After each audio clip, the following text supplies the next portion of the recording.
প্রেমেন্দ্র মিত্রের ছোট গল্প সংসার সীমান্তে। সত্যই এই কাহিনী লিখিতে ইচ্ছা করে না। মনে হয় যে দুটি মানুষকে লইয়া এই গল্পের আয়োজন, তাহাদের কথা লিখিবার অধিকার আমার নাই। যাহাদের জন্য লিখিতেছি তাহারাই শুধু যে নিজেদের কঠিন ঔদাসীন্যে তারা ইহাদের অপমান করিতে পারে তাহা নয়। এই দুইটি জীবনের গভীর মর্ম বুঝিবার মতো দরদ আমারও আছে কিনা সন্দেহ হয়। হৃদয়ের উদ্ধৃত আমাদের আর কতটুকু, নিজেকে ছাড়াইয়া আশপাশের কয়েকজনকে বিলাইতেই তো তাহা ফুরাইয়া যায়। আর উদারতা, এই শব্দটিকে এ পর্যন্ত কতভাবেই না লাঞ্ছিত করিয়া আসিয়াছি, তবে একবার বলিবার চেষ্টা করিয়া দেখি। বিশ্রী বাদলের রাত, সারাদিন সূর্যের দেখা পাওয়া যায় না। ঝুপঝুপ করিয়া বৃষ্টি পড়িয়াছে, গভীর রাত্রেও তাহার বিরাম নাই। কয়দিনে এ বৃষ্টি থামিবে কে জানে। শহরে এক প্রান্তের যে রাস্তাটিতে আমাদের গল্প শুরু হইবে, সাধারণ অবস্থাতে তাহাতে চলা দায়। গরুর গাড়ি ও মোটর লরির চাকায় তাহার যে হাল হইয়া থাকে তাহা বর্ণনা করা কঠিন। দিন রাত্রের অবিশ্রান্ত বৃষ্টিতে তাহার আরও শ্রী ফিরিয়াছে। পাশের নর্দমার সহিত তাহাকে আর পৃথক করিয়া চিনিবার উপায় নাই। রাস্তাটির নামই বলিলাম। দুই পার্শ্বের যে কুৎসিত খোলা ও টিনের চালের ছাওয়া খুপড়িগুলো তাহার শোভাবর্ধন করিয়াছে, তাহাদের চেহারা হইতে রাস্তাটির পরিচয় মিলিবে। গভীর বাদলের রাত্রে রাস্তাটি একেবারে নির্জন হইয়া আসিয়াছে। আলোর ব্যবস্থা কোনো কালেই ভালো নয়। যেটুকু ছিল বৃষ্টিতে তাহারও নষ্ট হইয়া গিয়াছে। সেই অবিশ্রান্ত বর্ষণ ধ্বনিমুখর অন্ধকারে দেখা যায় রাস্তার ধারে একটি চালার সামনে স্মিতভাবে অত গভীর রাত্রেও কেরোসিনের ডিবিয়া জ্বলিতেছে। বৃষ্টির ঝাপটা হইতে সযত্নে দুই হাতে কেরোসিনের ধুম্ব ফুলশিখাটিকে যে আড়াল করিয়া বসিয়া আছে, তাহার দুরাশার বুঝি আর অন্ত নাই।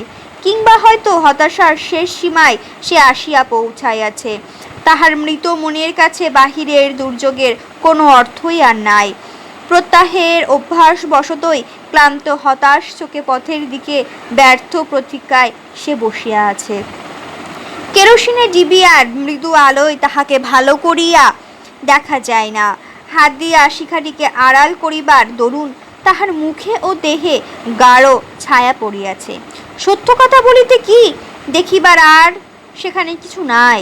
কোনোদিন তাহার দেহে ও মুখে প্রাণের শিখা দুটি ছিল কিনা তাহার সন্দেহ হয়। ধূম ও কালির এখন তাহার সর্বস্ব। নারীত্ব ও যৌবনের সে একটা কুৎসিত বিকৃতি মাত্র। ভিতর হইতে নিদ্রাজড়িত কণ্ঠে কে একবার বলিল, হেলা রজনী, বার দরজা বন্ধ করতে হবে না? সমস্ত রাত বসে থাকবি নাকি? এ বৃষ্টিতে যে পথে কুকুর বেড়াল বেরোয় না।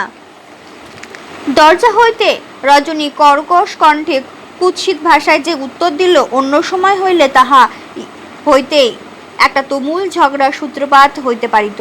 কিন্তু যাহার উদ্দেশ্যে কথাগুলো বলা হইয়াছিল, নিদ্রার ঘরে সে বোধহয় ভালো করিয়া শুনিতে পায় নাই। আগামীকালের জন্য মুখরোচক কলহটি যে মুলতুবি রাখিল, এমনিও হইতে পারে। গায়ের কাপড়টা আরও একটু ভালো করিয়া জড়াইয়া রজনী দরজাতে তেমনিভাবে বসিয়া রহিল।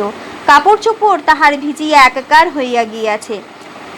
যেখানটায় পা রাখিয়াছিল সেখানে কাদা হইয়া আছে প্রচুর। পা দুইটা যেন ঠান্ডা বরফ হইয়া গিয়াছে মনে হইতেছিল। তবু ইহার মধ্যে রজনীর উঠিলে চলে না। হয়তো এই দুর্যোগের রাত্রেও মাতাল হইয়া কেহ এ পথে আশ্রয়ের সন্ধানে আসিতে পারে। নেশার ঝোঁকে সে তো আর বিচার করিবে না। আরও ঘণ্টাখানেক এইভাবেই কাটিয়া গেল। হঠাৎ রজনী সচকিত হইয়া কান খাড়া করিয়া রহিল। অন্ধকারে কিছুই দেখা যায় না, কিন্তু তাহাদের রাস্তাটা যে ধারে কিছু দূর অগ্রসর হইয়া ক্রমশ ভদ্র হইবার চেষ্টা করিয়াছে। খোলার চালা পরিত্যাগ করিয়া একটি দুইটি কোঠা ও ভদ্রগৃহস্থ বাড়ি দুই পাশে পাইয়াছে। সেখান হইতে যেন কাদার ভেতর কাদার পদশব্দ পাওয়া যাইতেছে। পদশব্দ ক্রমশ দ্রুত অগ্রসর হইতে লাগিল। না, কোনো মাতালির পায়ের শব্দ এ নয়। কাদার ভিতরে দিয়া দ্রুত বেগে কে যেন ছুটিয়া আসিতেছে বলিয়াই মনে হয়। রজনী নিরাশ হইল। জলবৃষ্টির ভেতর দিয়া কেহ যে ঊর্ধ্বশ্বাসে তাহার ঘরে আশ্রয় লইতে আসিতেছে না, ইহা ঠিক। একলা বসিয়া থাকিতে একটু বুঝি তাহার ভয়ও করিতেছিল। ভয় অবশ্য তাহার অমূলক। মানুষের কাছে হইতে আশঙ্কা করিবা তাহার আর কিছু নাই। জীবনে চরম ক্ষতি তাহার হইয়া গিয়াছে। রজনী জোর করিয়া বসিয়াছিল। হঠাৎ অন্ধকারের ভেতর হইতে কৃষ্ণকায় একটি বিশাল মূর্তি বাহির হইয়া আসিল। আশ্চর্যের বিষয়, রজনী দরজার কাছে আসিয়া সে থামিয়াছে। পেছন দিকে একবার সে ফিরিয়া চাহিল। তাহার পর রজনীকে একেবারে বিস্মিত করিয়া দিয়া তাহারই কাছে আসিয়া চাপা গলায় তাড়াতাড়ি বলিল, চ, তোর ঘরে চ। রজনী সত্যই এই আকস্মিক সম্ভাষণে একটু বিহ্বল হইয়া পড়িল। প্রথমটায় সে কোনো কথা বলিতেই পারিল না। স্থাণুর মতো সে যেখানে বসিয়াছিল সেখানে নিশ্চল হইয়া রহিল। কিন্তু তাহার বাক স্ফূর্তি হইবার পূর্বে লোকটা অদ্ভুত এক কাণ্ড করিয়া বসিল। হঠাৎ নিচু হইয়া ফু দিয়া তাহার কেরোসিনের আলোটি নিভাইয়া দিয়া সে বলিল, ঢং করে তবু বসে আছে দেখো, কই তোর ঘর? এই অদ্ভুত ব্যবহারে ভীত হইয়া রজনী চিৎকার করিয়া উঠিতে যাইতেছিল, কিন্তু লোকটা তাহার পূর্বে তাহার মুখে হাত চাপা দিয়াছে। রজনী কণ্ঠ আর শোনা গেল না। লোকটি চুপি চুপি তাহার কানের কাছে মুখ লইয়া গিয়া বলিল, ভয় নেই, চেঁচাসনি। রজনী ভীত ক্রুদ্ধ হইয়া লোকটার হাত ঠেলিয়া দিবার একটু চেষ্টা করিল, কিন্তু সে চেষ্টা বৃথা। লোকটা অসুরের মতো শক্তিতে তাহার গলার কাছটা চাপিয়া ধরিয়া আছে। বেশি জোর জবরদস্তি করিলে বুঝি টিপিয়াই মারিবে। অগত্যা বাধ্য হইয়া সে চুপ করিল। লোকটা নিজেই উৎসাহী হইয়া টিনের দরজা বন্ধ করিয়া দিয়া আবার বলিল, কি এখানেই দাঁড়িয়ে থাকবে? ডাকবো সারা রাত? রজনী সত্যই ভয় পাইয়াছিল। না, তুমি যাও। লোকটা অন্ধকারে রজনীর কণ্ঠ খুঁজিয়া লইয়া এক হাত দিয়া তাহা জড়াইয়া ধরিয়া হাসিয়া বলিল, দূর, কোথায় যাব এত রাত্রে? আরও কিছু সে বলিতে যাইতেছিল, হঠাৎ বাহিরে রাস্তায় কয়েকজনের পদশব্দ শোনা গেল। সঙ্গে সঙ্গে দেখা গেল লোকটার ভাবভঙ্গিও একেবারে বদলাইয়া গিয়াছে। সেই মুহূর্তে রজনীর মুখে হাত ঢাকা দিয়া তীক্ষ্ণ চাপা গলায় সে বলিল, টুস শব্দ করেছিস কি খুন করে ফেলবো? রজনী অবশ্য চেষ্টা করিলেও শব্দ করিতে পারিত না। লোকটা যে জোরে হাত চাপা দিয়াছে। বাহিরের পদশব্দ তাহাদের দরজার কাছে আসিয়া বুঝি খানিক থামিল। কয়েকটা লোক কি যেন বলাবলি করিতেছিল। তাহার পর আবার পদশব্দ দূরে মিলাইয়া যাইতেই লোকটা তাহার হাত তুলিয়া লইয়া হাসিয়া বলিল, কেমন ভয় দেখিয়ে দিলাম দেখলি? কিন্তু ব্যাপারটা যে ঠাট্টার নয় তাহা রজনী বুঝিয়াছিল। লোকটাকে মনে মনে অত্যন্ত ভয় করিতে আরম্ভ করিলেও সে মৃদুস্বরে একবার আপত্তি জানাইয়া বলিল, আমি দরজা খুলে দিচ্ছি, তুমি যাও, আজ আমার শরীর খারাপ। লোকটা এবার জোরে হাসিয়া উঠিল, শরীর তো বেজায় খারাপ, তাই বাদলা রাতের রাস্তায় হাওয়া খাচ্ছিলি না? নে ছেনালি রাখ, কোথায় তোর ঘর? নিরুপায় হইয়া রজনী বলিল, দাও, টাকা দাও তাহলে আগে। অন্ধকারে তাহার হাতের মধ্যে সত্যই একটা টাকা গুজিয়া দিয়া লোকটা বলিল, নে, হলো তো? রজনী এবার ধীরে ধীরে পাশের দাওয়ার উঠিয়া তাহার ঘরের চাবি খুলিল। ঘর বলিলে তাহাকে অতিরিক্ত সম্মান দেওয়া হয়।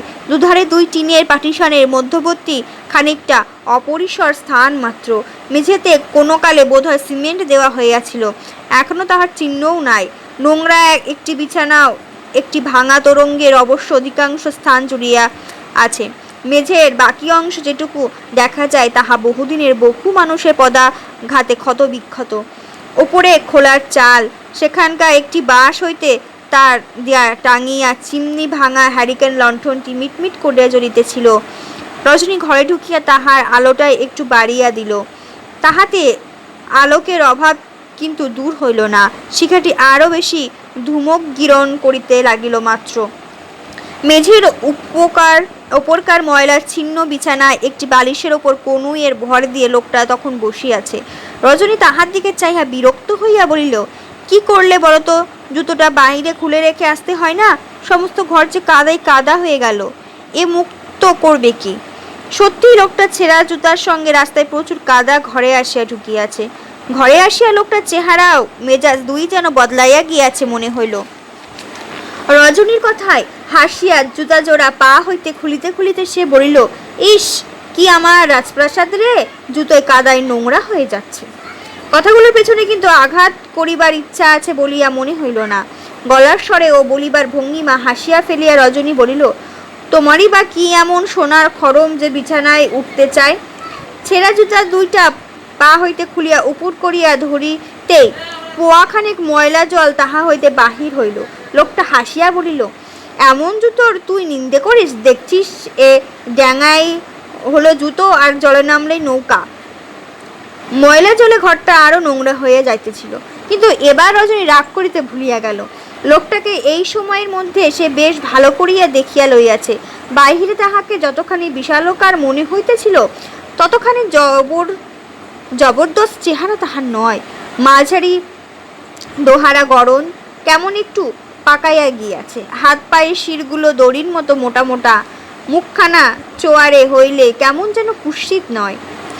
চোখে ও ঠোঁটের কোণে সর্বদা একটু হাসির ভাব লাগিয়া আছে, নির্দোষ ব্যক্তির হাসি। সমস্ত মুখখানা বুঝি সেই জন্যই একেবারে আকর্ষণ শক্তি হারায় নাই। বয়স অবশ্য তাহাকে দেখিয়া বুঝিবার উপায় নাই। রজনী মনে হইল 30 হইতে 40-এর মধ্যে যে কোনো বয়স তাহার হইতে পারে, কিন্তু বয়স যাহাই হোক, লোকটার স্বাস্থ্য ও শক্তি অটুট আছে। লোকটা তাহার ভিজা জামা খুলিতেছিল, বলল, শুকনো একটা কাপড় থাকে তো দে, পরি। শুকনো কাপড় কাঁদছে, থাকলে আমি এই ভিজে কাপড়ে থাকি? বলিয়া রজনী হাসিল। ওই ভিজে কাপড়ে থাকবি নাকি সারা রাত? লোকটা অবাক হইয়া তাহার দিকে চাহিল। তাছাড়া কি করব? লোকটা হুম বলিয়া চুপ করিয়া রহিল। বিছানার উপর ন্যাকড়ায় জড়ানো একটা কি জিনিস পড়িয়াছিল। রজনী হঠাৎ সেই দিকে হাত বাড়াইয়া বলিল, ওতে কি আছে দেখি। এই সামান্য ব্যাপারে লোকটা এমন চটিয়া যাইবে কে জানিত। নিমিষের মধ্যে পুটুলিটাকে রজনীর নাগালের বাহিরে সরাইয়া সে ক্রুদ্ধ হইয়া বলিল, খবরদার বলছি, ওধারে হাত বাড়ালে হাত ভেঙে দেব। খড়খড় করে রজনী জবাব দিল, ইস, কি আমার 7 রাজার ধন নিয়ে এসেছিস? ছুলে ক্ষয়ে যাবে। লোকটা এ কথার উত্তর দিল না। পুটলিরা নোংরা একটা বালিশের তলায় রাখিয়া তাহার ওপর মাথা দিয়া শুইয়া পড়িল। কথায় বার্তায় এতক্ষণ তাহাদের পরস্পরের প্রতি সন্নিগ্ধ বিরোধের ভাব যেটুকু কাটিয়া গিয়াছিল, সেটুকু আবার এখন ঘনাইয়া আসিয়াছে মনে হইল। এই লোকটাকে শেষ মুহূর্তে পয়সার লোভে ও পীড়নে ভয়ে ঘরে স্থান দেওয়ার জন্য এখন রজনীর আফসোস হইতেছিল। সে তো তখন ইচ্ছা করিলে চেঁচাইয়া বাড়ির সকলকে জাগায় তুলিতেও পারিত। লোকটা কিছু এক মুহূর্তে তাহাকে গলা টিপিয়া মারাইয়া ফেলিতে পারিত না। এই উগ্র প্রকৃতির অপরিচিত লোকটার সহিত সারা রাত একত্রে কাটাইবার চিন্তায় রজনীর ভয় করিতে লাগিল। লোকটা খুনি ডাকাত কিনা কে জানে। সারা রাত সে জাগিয়া কাটাইবে বলিয়া সংকল্প করিল। ঘরের দরজার ভেতর হইতে চাবি দিয়া চাবিটি গোপনে আঁচলের খুঁটি বাঁধিয়া আলো নিভাইয়া যখন সে শুইয়া পড়িল, তখন রাত প্রায় 2টা। অনেক রাত পর্যন্ত সে জোর করিয়া জাগিয়াছিল, কিন্তু ভোরের দিকে শরীর আর সইল না। কখন সে যে ঘুমাইয়া পড়িয়াছে তাহার মনে নাই। সকালে সংকুচিত হইয়া চোখ খুলিয়া সঙ্গে সঙ্গে রজনী টের পাইল বাড়িতে বিষম হট্টগোল বাঁধিয়াছে। বাড়ির অন্যান্য অধিবাসিনীরা তাহার রাত্রে অতিথির কথা জানে না। কয়েকজন তাহার ঘরে ঢুকিয়া তীব্রস্বরে ভৎসনাও করিতে শুরু করিয়াছে। হেলা, তোর আক্কেল কি বল দেখি? সদর দরজা হাট করে নিজের দরজা খুলে দিবি? নাক ডাকিয়া ঘুমোচ্ছিস? রজনী ধর্মর করিয়া এবার বিছানায় উঠিয়া বসিল। সত্যিই ঘরে কেহ কোথাও নাই, দরজা সত্যিই খোলা। কে আরেকজন বলিল, আমরা সবাই তো বেহুশ হয়ে ঘুমাচ্ছি, যদি সব চুরি হয়ে যেত। কিন্তু চুরি যা হইবা রজনীর হইয়াছে। তাহারা আঁচল হইতে চাবি লইয়া যে দরজার তালা খুলিয়াছে, টাকাটি লইতে সে ভুলে নাই। রজনীর সমস্ত মুখ কঠিন হইয়া উঠিল। অশ্রুর উৎস একেবারে শুকাইয়া না গেলে সে বুঝি কাঁদিয়াই ফেলিত, কিন্তু তবু কাহাকেও সে কিছু বলিল না। এই নিদারুণ প্রবঞ্চনার কথা কাহাকেও বলিয়া সে হাস্যস্পদ হইতে চাহে না। তাহাদের রাস্তারই এক গৃহস্থ বাড়িতে গতরাত্রে শীত কাটিবার চেষ্টা কাহারা করিয়াছিল বলিয়া দুপুরবেলা তখন সংবাদ পাওয়া গেল। তখনও মনের সন্দেহ সে মনে চাপিয়া রাখিল। বিশাল পৃথিবীর 2টি হতভাগ্য নরনারীর প্রথম মিলনের ইতিহাস এমনি কুৎসিত, এমনি স্বার্থ ও লোভের কালিতে কলঙ্কিত। এই মিলনই একধারে প্রথম ও শেষ হইতে পারিত, কিন্তু ভাগ্যের ইচ্ছা অন্যরূপ। দুপুরবেলা রজনীর তখনও রান্নার আয়োজন চলিতেছে। সংকীর্ণ দাওয়াতের ওপর বসিয়া শিলে করিয়া সে বাটনা বাটিতেছিল। হঠাৎ দরজার সামনে একজনকে দেখিয়া চমকাইয়া উঠিল। লোকটা দিব্য ভোল ফিরাইয়া আসিয়াছে। ফর্সা কাপড়, গায়ের জামাটাও বোধহয় নতুন। তালি মারা জুতাটার আর কিছু না হোক বেশ করিয়া কালি মাখায়া চকচকে করা হইয়াছে, মাথার ঝাঁকড়া চুলের মাঝখানে দিয়া লম্বা টেরিকাটা। তবু রজনী চিনিল, লোকটা দরজায় দাঁড়াইয়া তাহার দিকে চাইয়া দাঁত বাহির করিয়া হাসিতেছিল। রজনী মুখ তুলে কাছে আসিয়া বলিল, কি গো, চিনতে পারো? ঘৃণায় রাগে সহসা রজনীর সমস্ত শরীর রিরি করিয়া উঠিল। জীবনের ওপর, ভাগ্যের ওপর যত আক্রোশ তাহার মনের মধ্যে জমা হইয়াছিল, সমস্ত যেন আজ মিলিত হইয়া পথ খুঁজিয়া পাইয়াছে। কোনো জবাব না দিয়া উন্মত্তের মতো নোড়াটা তাহার দিকে ছুঁড়িয়া মারিল। নোড়াটা লাগিলে কি হইতো বলা যায় না, সৌভাগ্যের বিষয় উপযুক্ত সময়ে লোকটা মাথাটা সরাইয়া লইয়াছিল। নোড়াটা প্রচণ্ড শব্দে সামনে টিনের দেওয়ালে গিয়া লাগিল। আশেপাশে যাহারা ছিল তাহারা শব্দ শুনিয়া হাহা করিয়া ছুটিয়া আসিল। লোকটা তখনও দাঁড়ায় দাঁড়ায় হাসিতেছে। নোড়ার আঘাতে ফসকাইয়া যাওয়ার মনে মনে আশ্বস্ত হইল রজনীর। রাগ তখনও যায় নাই। চিৎকার করিয়া সকলকে ডাকিয়া সে জানাইতে লাগিল, এই বদমাইশ লোকটাই সেদিন তাহার রাস্তায় গৃহস্থ বাড়ির শীত কাটিয়াছে এবং তাহার আঁচল হইতে টাকা খুলিয়া পালাইয়াছে। তাহাকে ধরিয়া পুলিশে দেওয়া হোক। চিৎকার শুনিয়া বাড়ির সমস্ত মেয়েরা এবং কয়েকটি পুরুষ যখন জড়ো হইয়াছে, লোকটা এমন কাণ্ড হইবে বোধহয় আশা করে না। মুখে হাসির ভান করিল। সে এবার পালাইবার পথ খুঁজিতেছিল, কিন্তু এতগুলো লোক তাহাকে একা পাইয়াছে। রজনীর কথা বিশ্বাস হোক আর না হোক, তাহারা এমন মজা ছাড়িবে না। একজন হঠাৎ সাহস করিয়া তাহার ঝাঁকড়া চুল ধরিয়া টানিয়া বলিল, শালা চোর, আবার ভদ্রলোক সেজে এসেছে, আর যাই কোথায়? অন্য সকলে বোধহয় এই প্রেরণাটুকুই অপেক্ষাতেই ছিল। সকলে মিলিয়া লোকটার ওপর ঝাঁপাইয়া পড়িল।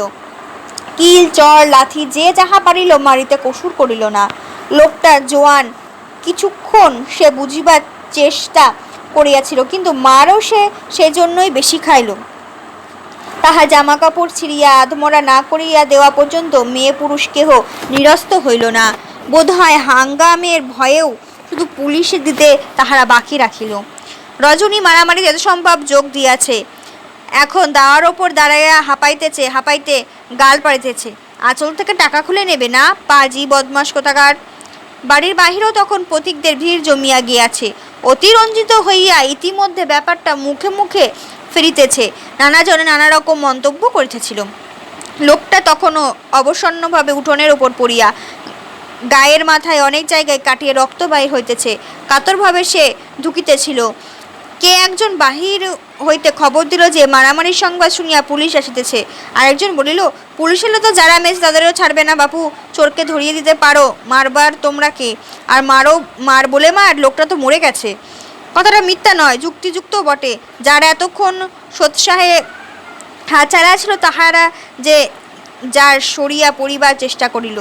জনমতের গতি ফিরিয়াছে। একজন বলল, চোর বলে যে মারলে, চোর চিনলে কে শুনি? চোর কি ওর গায়ে লেখা আছে?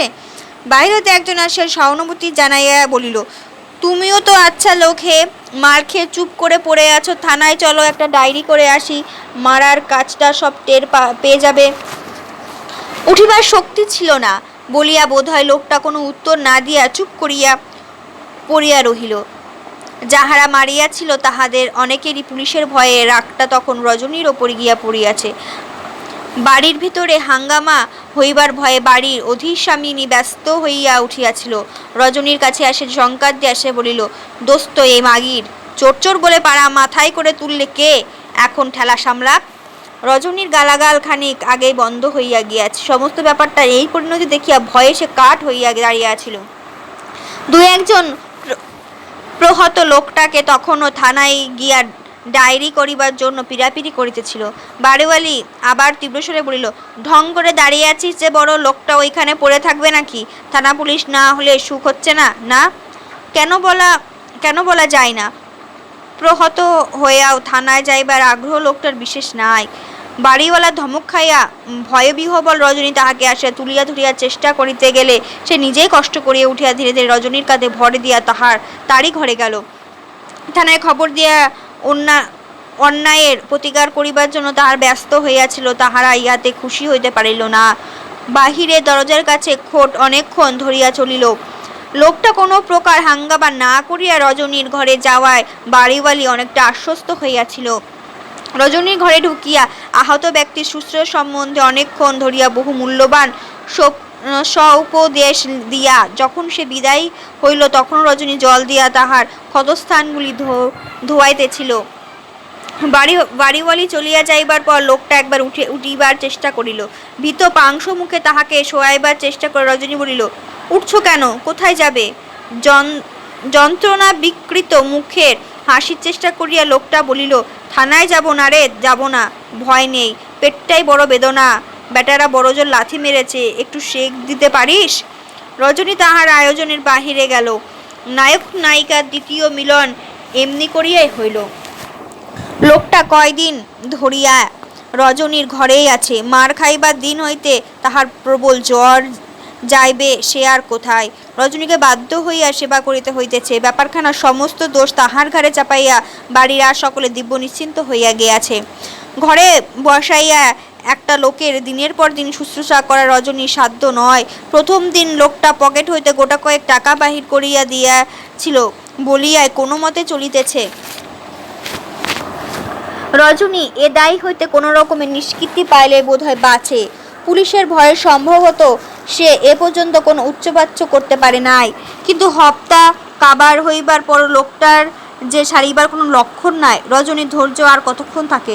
সকালে ঘায়ের পটি খুলিতে খুলিতে সে মুখ ঝামটা দিয়া বলিতেছে, ভিটকেলিমি করে কদিন বিছানায় পড়ে থাকা হবে শুনি? আমি আর পারবো না।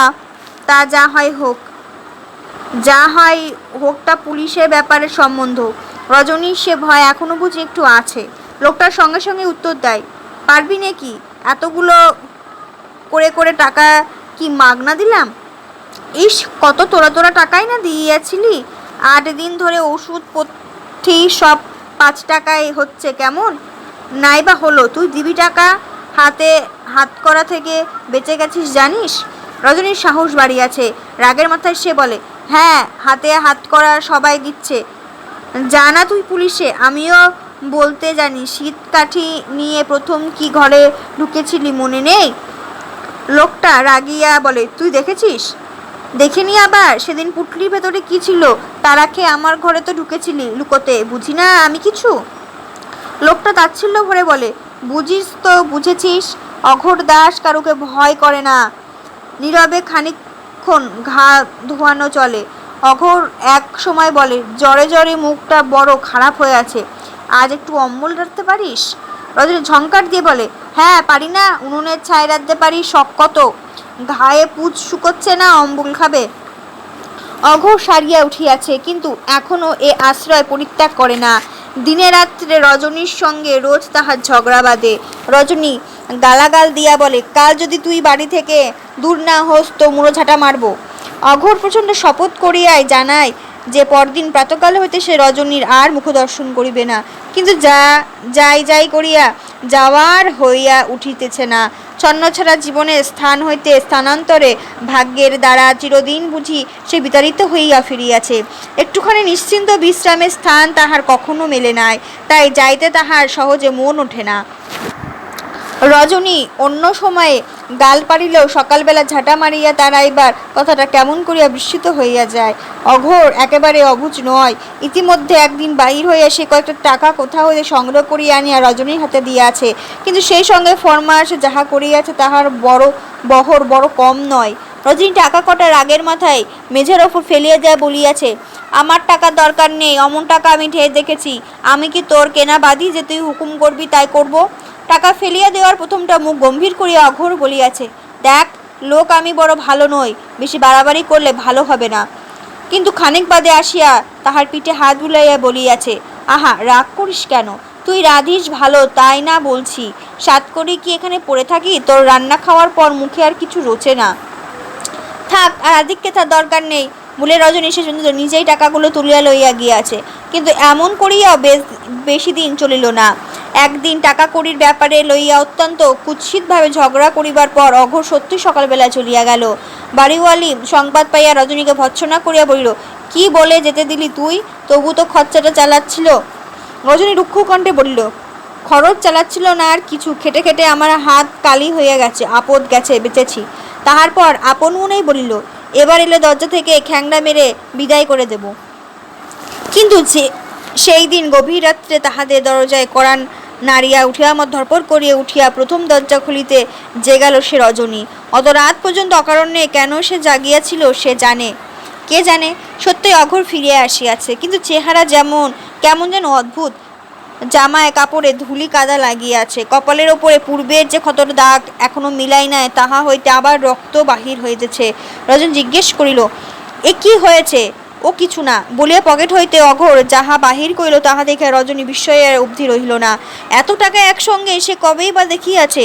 অঘোর হাত বাড়াইয়া তাহাকে সেইগুলো দিতে যাইতেছিল। রজনী সভয়ে হাতটাকে সরাইয়া বলিল, না না, ও চাই না। তাহার মনে সন্দেহ দৃঢ় হইবার সঙ্গে সঙ্গে ভয় তাহার বাড়িয়াছে। অঘোর হাসিয়া বলিল, কেন রে, হলো কি?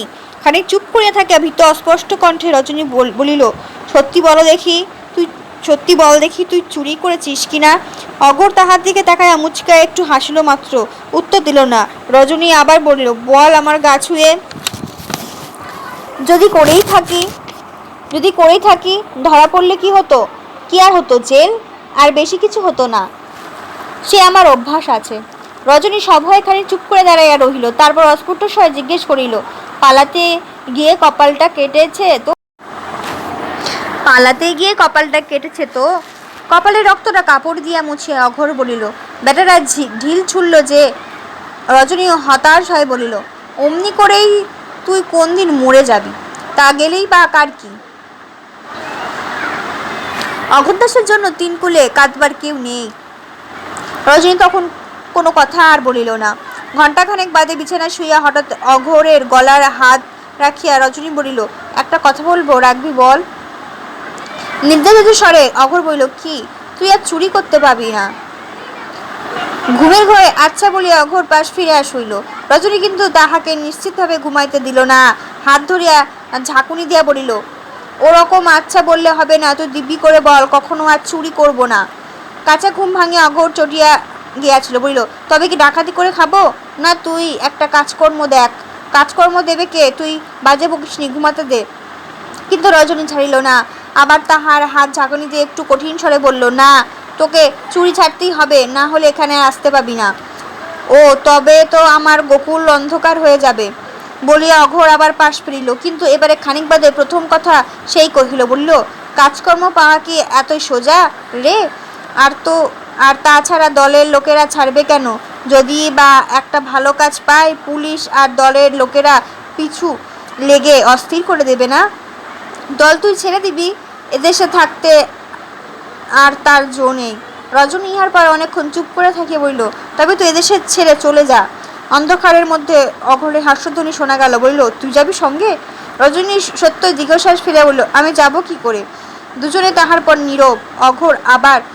অঘোর একবার খানিক বাদে রজনীকে ঠেলা দিয়া জিজ্ঞেস করিল, ঘুমালি নাকি? না। তুই যেতে পারবি না কেন?